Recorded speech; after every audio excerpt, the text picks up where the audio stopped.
Les blessures invisibles aussi font partie de l'héritage de la Shoah. Ces traumatismes enfouis, parfois inavoués, ont façonné la vie des rescapés, mais également celle de leurs enfants. Pour cette seconde génération, le poids des non-dits s'est mué en fardeau, un fardeau dont elle veut désormais se débarrasser. Aujourd'hui, 5 de ses enfants, devenus grand-mères, témoignent dans un livre. Elles racontent la façon dont elles ont dû affronter les fantômes d'un passé qu'elles n'ont pas connu.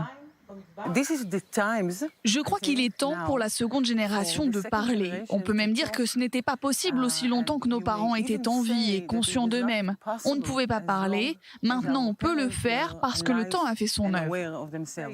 On se sentait responsable d'eux, on leur donnait beaucoup de place parce qu'ils avaient besoin de beaucoup de place. Alors nous avons fait ce qu'il fallait et seulement beaucoup plus tard, on a pu se dire « Salut, on est là, comme ça ». Vivre pour elle, c'est ce que l'écriture du livre lui a permis de faire. Pour Miri Nathan aussi, la catharsis a opéré.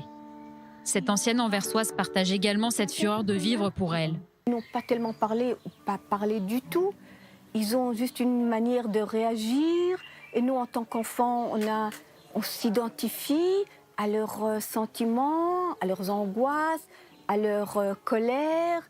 Et qu'en fin de compte, ce qu'on veut, c'est nous séparer de ça. Et nous retrouver un moi, une personnalité, un soi qui est le nôtre et qu'on n'a pas eu droit.